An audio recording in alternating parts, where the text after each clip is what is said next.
Irashaimase! Hello and welcome to Fitaurus Kitchen. I'm your host, Chef Fitaurus. Today, we're going to be celebrating something special. The recent 20th anniversary of Sony's PlayStation. Originally released back in December of 1994. So for today, I'm going to be going and talking about some of my favorite memories of the PlayStation. Some of my favorite memories of games for the PlayStation, and a couple of my favorite games for the PlayStation. Just kind of going and giving you some of my heartfelt feelings about a console that I came to go and love quite a bit. Really, to go and get started with, when the PlayStation was first announced and when it came out, I was actually very, very dubious on it. I was definitely what would be more, I guess I wasn't necessarily as much of a Nintendo fanboy at that point. I'd kind of seen the light and saw that Nintendo had the things that were great about it, and Sega had the things that were great about it, and there was even some good on the TurboGrafx 16 if you were interested in something that might have been a little bit different from the norm. Which is great. Experimentation and variety is actually part of what goes and makes the video game industry as awesome as it is.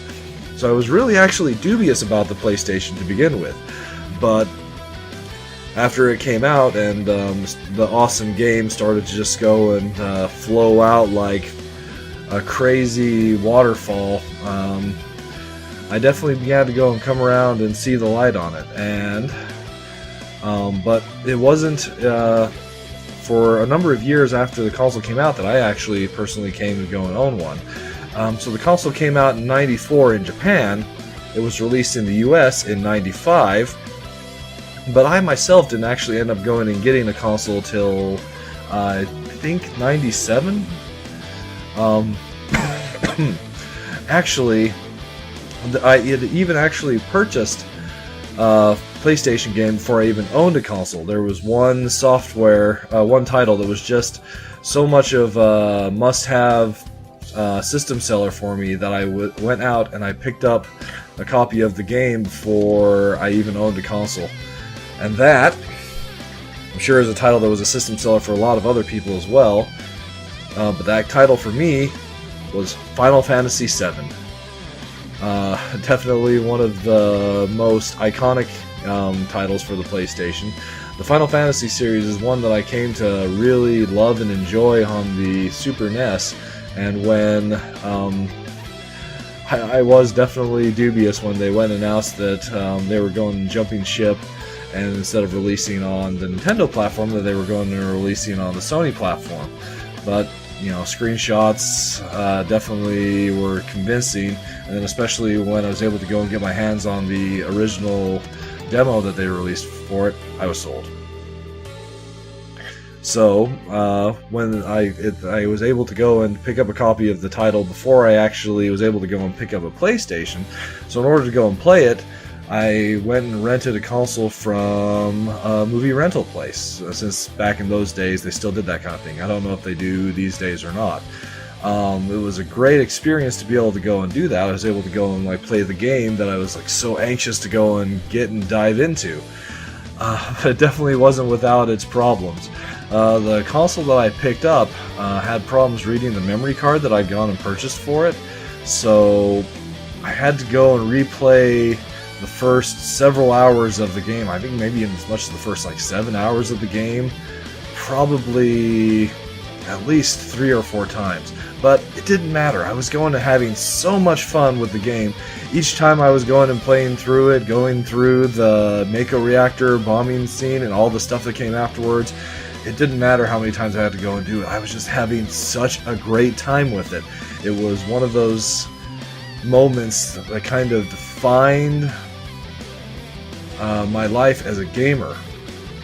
Just being able to go and play through this awesome game that had such a great narrative and so much presentation, even if by today's standards the blocky graphics of the character models aren't all that interesting, or some people might go and refer to them as downright ugly, but it was definitely something there was something compelling and unique about the entire presentation that they had going with the software. So definitely some of my first PlayStation memories, Final Fantasy VII. So moving along, we'll go ahead and talk about my favorite domestic released PlayStation title, and that is Suikoden 2 from Konami. Suikoden 2, if you're not familiar with it, is a fairly classic JRPG with some strategy RPG elements in it. And the series did go and have a decent run. They ended up going and having five titles in the main series with a few offshoots, and but unfortunately it's one that I fear we might not go and see anymore from. Konami hasn't gone and done anything with the series for a few years now, and even the last outing, which was on the PSP a few years ago, I don't believe is going to go and ever get released stateside. Truly it's a disappointment, but it's definitely one of my it is my favorite domestic release PlayStation title for a good number of reasons. If you're not familiar with the game, one of the key points is that you're gathering together the 108 Stars of Destiny. So you're trying to go and assemble this huge cast of characters and basically build an army. So most of the games in the Suikoden series go and place you as the head of an army or some sort of resistance group, depending, trying to go and fight against I guess you could go and call it evil, but it's not always that cut and dry, depending on which Suikoden game and how the story is. But basically, you're going in and gathering together this large group of people to go and form an army, and then battle back for what you and your group go and feel is right. Always, victory goes in rights history, so right and wrong. But it was definitely, I wouldn't say it was necessarily unique for its time, but it goes and does so much well. During the time that this one came out, a lot of games were experimenting, a lot of RPGs were going and experimenting with 3D styles, but for this one at least, Konami decided to go and continue going with a 2D sprite look. The sprite work for the game is really just outright fun. There's so much character and animation that goes on with the actual sprites, just going and doing unique things, that it just goes and adds so much to the title itself. And when you're gathering together the 108 Stars of Destiny to go and form an army, you go and also manage, or you have a base castle that's basically goes and develops into this town. And what's so special about it is that it's your own town. You've got all these different shops and these areas you can go in the town that are essentially just kind of all there for you, and that's something that's really special. There's also great mini games that you can go and play in your own castle. There's all the shops that you would possibly go and need to go and maintain your army.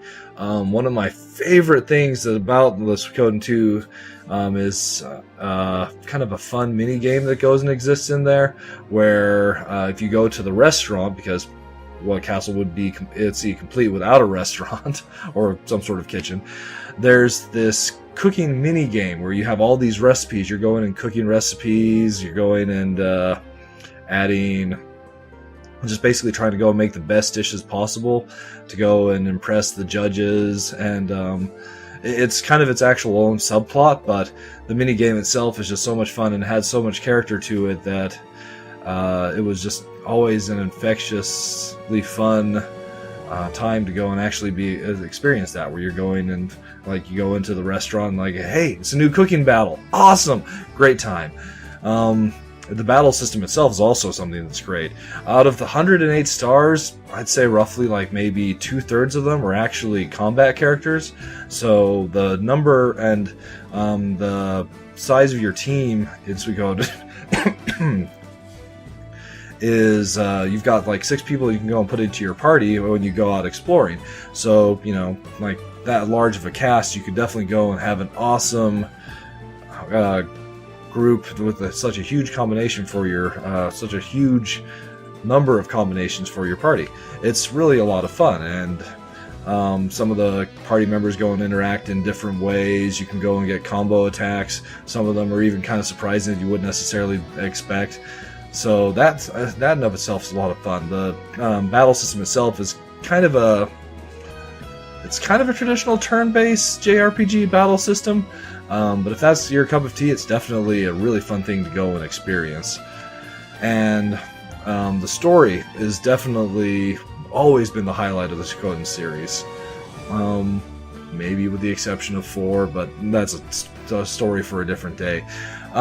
Basically, it's a story that goes and starts out with you just going and kind of living a normal, youthful life, and you just go and get drawn deeper and deeper into this tangled web of war, and eventually go and even raise to the, to go and be this leader of this army. So it's probably that, I think, is what goes and makes it one of my favorite game of all time on the PlayStation. Is once you get right down to it, it's the story with the game, with those wonderful gameplay elements added on top of it. It's just hard to go and beat. All right, moving on. My favorite import title for the PlayStation. We've got Tokimeki Memorial 2. You might possibly have been expecting Tokimeki Memorial 1, since I'd already done a video on that, and that one definitely is a great game, but Tokimeki Memorial 2 just goes and takes everything that the first game did right and goes and does it better. It's also a huge game as well. There's like 5 CDs in this set. That's definitely something to go and be said for DVD drives and now Blu-ray drives. We don't need to go and have 5 CDs for an awesome game. But everything, that I loved about Tokimeki Memorial 1, Tokimeki Memorial 2 went and took and just made it better. The cast of characters, I think, might actually be larger than the first game. There's 10 main girls, and then there's 3 hidden ones, some of which I don't think I've ever been able to actually go and get their endings. It's not like easy to go and unlock some of them. But as far as value is concerned, especially if you go and enjoy the game, you're going to be able to go and get a lot of time out of it. And that right there is definitely goes and speaks well for it. But the game itself goes and changed up its presentation so much to go and make use of what the PlayStation went and brought. Like when you're going through your daily or your weekly routines, and you're going and doing your daily activities, they go and use these really cute polygon characters to go and represent yourself and the girls that you go and interact with. Just adorable. And then there's also so much more depth to the stories that go in and involve the individual girls. More recent dating sims have definitely gone and expanded and do that thing, or do relationships and story with the characters so much better than that one. But it was such a step up from the original Tokimeki Memorial that for years I was mesmerized by the title. So for those various reasons, that's definitely cemented itself as my favorite import title for the PlayStation. So there you have it. One of my favorite early memories of the PlayStation, and a couple of my favorite titles for the system itself. It's definitely had a great run.